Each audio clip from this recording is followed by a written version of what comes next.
Well, something big about to happen in Russia. Russian President Vladimir Putin was rushed to the Kremlin late last night for an emergency meeting of some kind, according to our next guest. So did that emergency meeting have anything to do with this? Reports this morning circling that Russian forces are aware of the 101st Airborne Division from the United States side and French troops now openly operating in Odessa. This is a separate report that U.S. Congress effectively declaring war on Saturday night with their big vote in the House of Representatives. So we got a couple of pieces that we want to bring in Colonel Douglas Macgregor to get his analysis on. Colonel, your reporting on this is that, first of all, on the Putin piece, you can confirm that he was rushed to the Kremlin late last night. Can you tell us more about that? And then we'll talk about the troops piece. No, I wish that I could. I mean, I've been able to confirm through multiple sources that he was rushed to the Kremlin in the middle of the night or early in the morning last night. Why? I have no idea. It was linked, obviously, to this report of U.S. and French troops in Odessa. However, Russians on the ground in Odessa have reported categorically that they have not seen any French or U.S. troops in the city or outside of the city. Now, if this is 101st Airborne Division, we know the best of the best. Would you see them walking down the street? Or would they be invisible, and that's why this report is credible? I mean, on the troops side, we don't know, and maybe we're conflating the two things. We don't know if they're related at all, right? Well, the French forces are, whatever they are, they're probably Foreign Legion. They may have some mobile armored elements, but they are largely infantry. The same thing would be true for the 101st Air Mobile. We call it the Airborne Division because of World War II, but it's really a helicopter-borne infantry. They haven't left Romania as far as we can tell. So, I think that report is false. Now, does that mean that they're not going to do so or it's not under consideration? We have Biden's promise that there will be no U.S. boots on the ground in Ukraine. But we know we've had lots of U.S. military and intelligence personnel on the ground. They simply haven't been organized into units. If we were to do this and the French were to do so with us, we would end up at war with Russia. So it's an absurdly ridiculous idea. And one wonders what they're trying to accomplish by going into the port city of Odessa. The port's easily blocked, easily mined from the sea approach. And then you're sitting ostensibly on Russia's doorstep. It can move forward and position all of its rocket artillery and tube artillery to utterly pulverize and flatten any of the areas where we might decide to establish ourselves. It's a very dumb idea, Clayton. It's incomprehensible to me that anybody would be that stupid, but I've been wrong a lot lately on that topic. I guess a lot of your analysis in the world doesn't account for stupid. Maybe we need to have a stupid index to look at this. Going through Russian media, I can't find any information at all about Putin having been rushed to the Kremlin. So this is interesting. The Russian, if this was some sort of emergency on the Russian side, that you might see it all over Russian media. That it seems like it's been very, very quiet. So something seems to be happening here. We don't know, as you said, what's going on here to speculate. But do you think that this is tied in any way to this massive new tranche of money, which was passed on Saturday night by the House of Representatives, which, by the way, one of the most disgusting things I think I've ever seen, to see that the House of Representatives, after they passed this massive multi-billion-dollar funding package for Ukraine, grab Ukrainian flags and wave them cheering for Ukraine on the floor of the House of Representatives. I was really bothered by that. Personally, not to editorialize, but I really was bothered by that. While southern border is wide open, 10 cities across the United States, crime rampant, and we're celebrating funding Ukraine. Anyway, do you think that this emergency meeting at the Kremlin has anything to do with this massive tranche of money flowing in? No, I don't think so, because the Russians have learned how our system works, and this money, most of it, is a gift to donors and people inside the United States who have an interest in defense. Now, what do I mean by that? Most of the money will never reach Ukraine. It will be used to replenish existing stocks that have now been emptied into Ukrainian hands. It will pay for things that have yet to be produced by assembly lines. So I don't think the Russians are particularly worried about that. I think that this is another demonstration of the loyalty and fealty of many, many members, to most members, frankly, to their donors. They're waving whatever flag the donor tells them to. And, keep in mind, most of these people on the Hill, they don't know anything about Russia. They know nothing about Ukraine or Eastern Europe. These are all domestic politicians that'll do whatever they think it takes to get reelected. There were only 21 members of the House that voted against the massive funding bill for both, over $90 billion for both Ukraine, Israel, and obviously Taiwan. And they did so because they said, until we've closed our borders and addressed our national security needs and restored the rule of law here at home, we're not sending any more money overseas. And of course, that makes infinite sense. But there were only 21. So I think if you can turn to your research staff, if you've got one, and put them to work to find out who's paying each of these individuals that voted for the bill what. I'm sure they have all been richly rewarded for their support. Absolutely. I remember just a few years ago when President Obama was in power, that Senator Tom Cotton crafted a letter arguing essentially for war with Ukraine, or excuse me, war with Iran. In other words, it was one of these letters that said we need to be more hostile and aggressive towards Iran. Sanctions aren't enough. We need to directly attack them and so forth. He ended up receiving, the day after he circulated that letter, had it signed and brought it to the White House, he ended up receiving $1 million from Bill Kristol's Israeli fund. So I think it's pretty obvious how this works. You say the right things, vote for the right way, and you're going to be wealthy. The problem is it doesn't do us any good. So I think we have a Congress that sort of lives on the Washington version of Epstein Island. It's fantasy world, and they're no longer connected seriously to the people that they were elected to represent, because I doubt seriously that if you polled the American people, that anybody was rushing to volunteer to fight in Ukraine or the Middle East. I don't see it. And the notion of fighting on Taiwan, that's absurd. I'll ask our audience who are watching us, tonight here on the show, do you guys think it's appropriate for Americans to go fight in Ukraine and die in Ukraine, go fight in Israel, die in Israel, go fight in Taiwan and die in Taiwan, or, by the way, just to even fund those particular wars? I mean, the polling shows, Colonel, over 70% of Americans say absolutely not. So you have a Congress that is absolutely out of touch with the American people on purpose. On purpose. Yes. This is not something that they're doing blindly. But as the Financial Times reports today, Ukrainians believe $61 billion in U.S. aid won't stop Russia. They know it's not going to stop anything. This is the front page of the Financial Times. So then, as you point out, where's this money going to go? It's going to go to funnel to military-industrial complex. It's going to be stolen, as William Burns, the head of the CIA, warned Zelensky back in January, stop stealing our money. So we know that this is just flushing this money down the toilets. But yes, we see, Colonel, all of these trenches being built. And all of these, like, brand new, it's only, they went to Home Depot, got all sorts of nice fencing, all new, garden posts and plywood, and they're building all of these massive trenches now, and fortifications. So is that what we're looking at? We're looking at a return to like World War I trench warfare for the next couple of years with all this money? Well, I'm sure that that's what the Ukrainian government, the current one under Zelensky, wants. But there are a couple of problems. First of all, digging trenches is very easy. They have entrenching machines. They're really quite marvelous. And I'm sure if we resurrected the armies of the First World War and showed them these machines, they would be absolutely astounded, because, we used to have to dig those ourselves.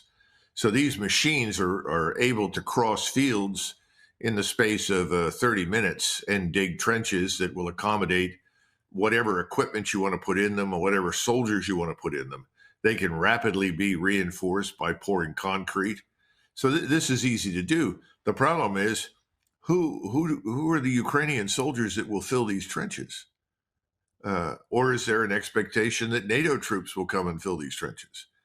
I don't see the Ukrainian soldiers doing it. I mean, last week, the Azov, one of the Azov units, this was a battalion strength organization. Probably at one time it was brigade strength, much larger, but it probably had 2,000 people plus in it. a reinforced battalion, and they were the so-called neo-Nazi fanatics that were devoted to the regime. The unit refused to fight. Simply said, we're not attacking. We won't do it. We're not prepared to all die in another pointless attack. In other cases, vast numbers of Ukrainian troops have simply said, that's it. We're going to surrender. And the Russians have been broadcasting very effective surrender appeals. And they know from having talked to their comrades that have come back from Russia that were captured years ago that they were well treated. So they know that the Russians will not abuse them. They will be processed. They will be fed. If they're injured, they will receive medical treatment. And then they will be escorted to a containment facility by the people that captured them. The Russians have handled this extremely well. You know, all these lies about Russian atrocities may have impressed people in the West, but there's never been the evidence for it on the battlefield. And the Ukrainians know that. So I think this war is very definitely at the end. So unless we have a ghost army that's going to be resurrected from the death sentence that they received from Zelensky, I don't see anybody filling those trenches. Now, again, going back to the NATO bit, we have said, and the Germans have said, that we will not send our forces. Now, we've heard Biden say that he wouldn't do a lot of things and then turn around, backtrack, and do them anyway. So it's not impossible that, you know, we could still be that foolish and stupid as to send troops in there. I wouldn't exclude that. But right now, it's basically the Lithuanians, the Poles, the Romanians, and I think the French and potentially the British. But again, what do they propose to do if they actually go there? There are 72,000 troops in the British Army. There are 120,000 troops in the French Army. If we sent all of them, they wouldn't make a dent in the Russian forces that are deployed right now in Ukraine that number over 800,000. There's no chance for these forces to have any impact at all. But they could start a major war. And again, this puts us back on track for two major wars that could escalate to the nuclear level, one in Eastern Europe and one in the Middle East. Take your pick. You would think any sane administration would be interested in de-escalating and disengaging as much as possible from that potential, but we haven't seen it. Yet the Wall Street Journal out with a front page story over the weekend saying the Biden administration has been scrambling. In fact, running, I think was the word they used, running behind the scenes to really calm tensions in the Middle East and really trying to talk the Israelis down from attacking Iran and trying to tamp down the pressure there. Those were the words that were used in the Wall Street Journal. The Biden administration is going out of its way, running to stop the Israelis from going to war with Iran. Well, I don't doubt that there's a certain amount of panic in the White House behind the scenes because they're not in control. They've surrendered control to Netanyahu in the Middle East. And NATO is essentially a battleship with no one on the bridge and engines that don't power the ship anymore. It's adrift. So on one hand, the NATO alliance is really adrift. I mean, can you imagine stupid comments like the ones coming out of Macron happening under previous presidents? No French president would have committed himself or his nation to fight somewhere as part of the NATO alliance without clearing that through Washington. We're not in control. Biden is not in control. I don't know who's making the decisions behind his back. He's simply being handed things to read.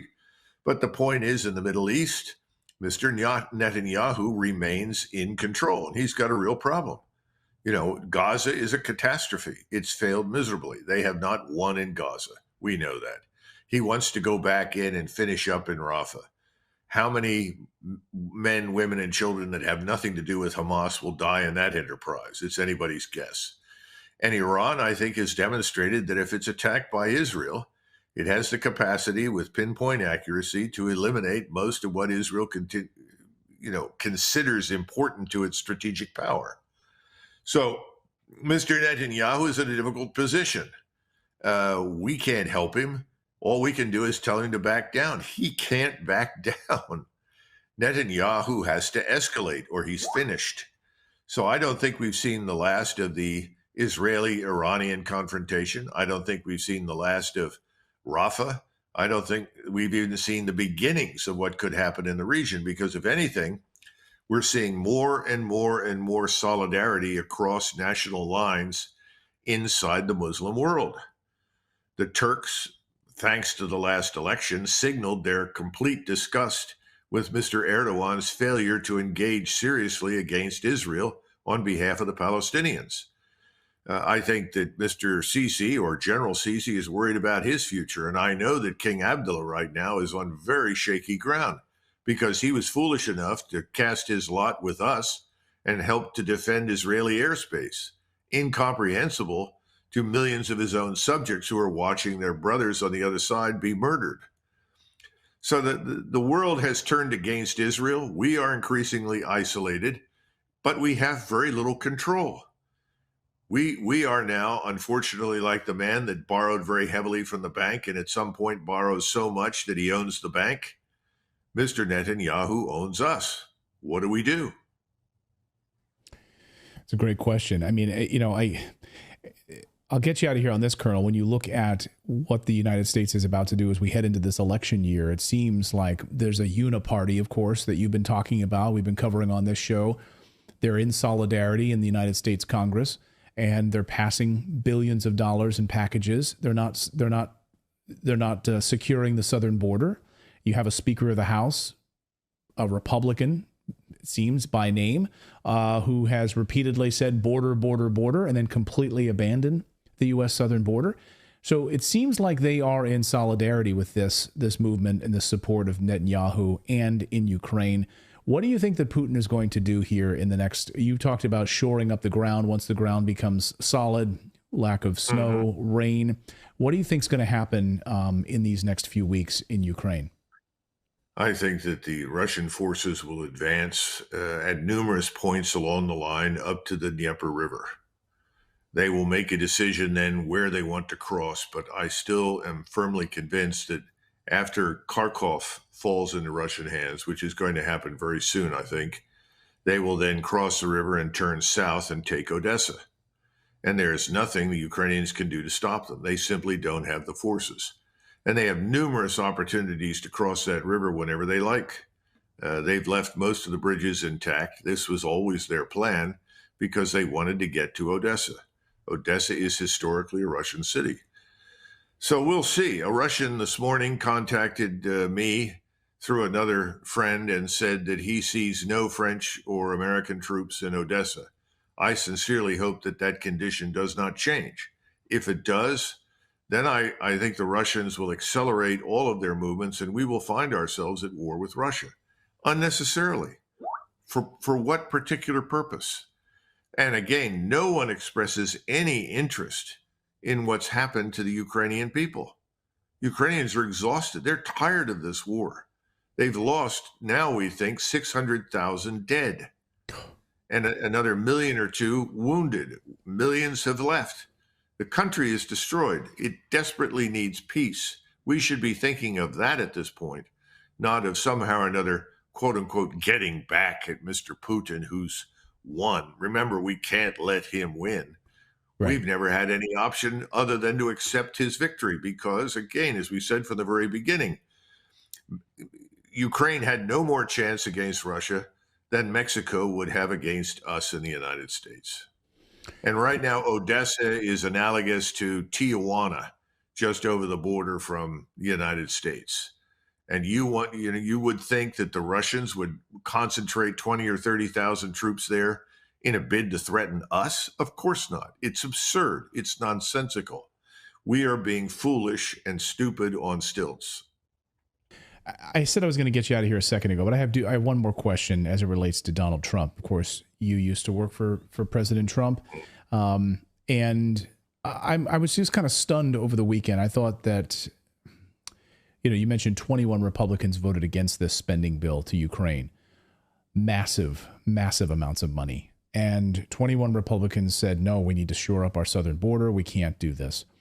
President Trump, he's not president, but he could have, as the leader of the Republican Party, come out and said, end this. No more money to Ukraine. This is ridiculous. And as Lindsey Graham said on Sunday's show, this bill would not have passed the House of Representatives with MAGA Mike Johnson had Donald Trump not been supportive of it. This idea, give up on Ukraine makes the world safer. If you pull the plug on Ukraine because you don't have enough capability, there goes Taiwan. The Ukrainians are fighting like tigers. This aid package has a loan component to it. This would not have passed without Donald Trump. I want to thank the House Speaker and Hakeem Jeffries working together in a bipartisan fashion to give weapons to Ukraine to fight a fight that matters to us. And President Trump has created a loan component to this package that gives us leverage down the road. What is your assessment? You used to work for President Trump. Could he have, I mean, did he fail on this, or was this a great success? I mean, where would you have advised him to come down on this funding for Ukraine and Israel? Well, if I were working for him right now and he were president, I would have advised him under no circumstances to support the bill and instead focus our attention on the borders of the United States, restoring the rule of law. And if he went ahead and did what he did, which is essentially align himself with the money pigs in Washington, who are interested in everything other than the American people, I would have to resign.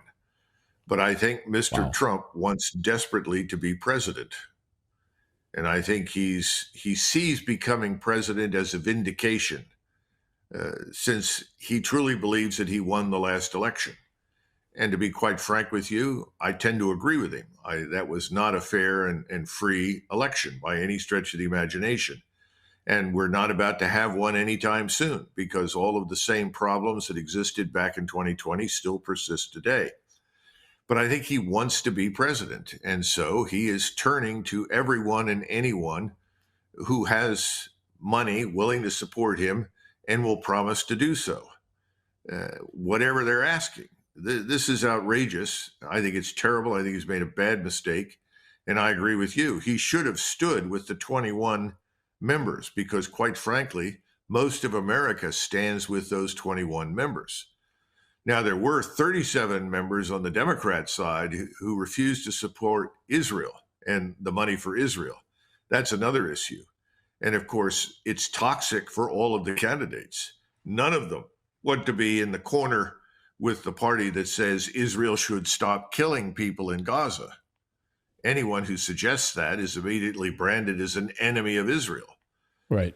So it's a tough time to run for election. But the good news is Americans can look at what's happening right now, and they can find out who's really who. Right. You know, who is this man, Donald Trump? What did he do? He encouraged Speaker Johnson to do what he did. He congratulates him on doing a good job. This is catastrophically stupid. He's essentially throwing his principles overboard and his supporters under the bus. Yeah. I mean, I don't know how else to read it. I mean, and our viewers right now, if any of you watching right now are just, dyed in the wool Trump supporters, and no matter what presents itself, it doesn't matter to you. But this was to me, this rises to the level of coming out and supporting all the COVID vaccines that he did a few weeks ago and praising that. I think there was a lot of MAGA Republicans who said, wait a second, did Trump just praise COVID vaccine? Wait, did I hear that right? And now this weekend, supporting Speaker Johnson, supporting all of this money to Ukraine and Israel and Taiwan. I just can't wrap my head around it. So I don't know what to make of it, but I was highly disappointed in this. And I think 70% of Americans said they absolutely don't want this. I think you're right. By supporting those 21 Republicans may have been a better, maybe smarter move. It's weird because in the same week, Colonel, he comes out and says we've spent $7 to $9 trillion on boondoggle wars in the Middle East, where we've killed millions of people. And he said, we've got nothing from it. We have blood on our hands. We've got nothing but blood and misery. We should have never supported those wars. And then 4 days later, I just can't wrap my head around it. I don't know. Remember, this is the same man who went on the campaign trail in 2016. And wherever he went, he heard millions of Americans chanting, build the wall, build the wall, build the wall. And what happened? He went after Obamacare.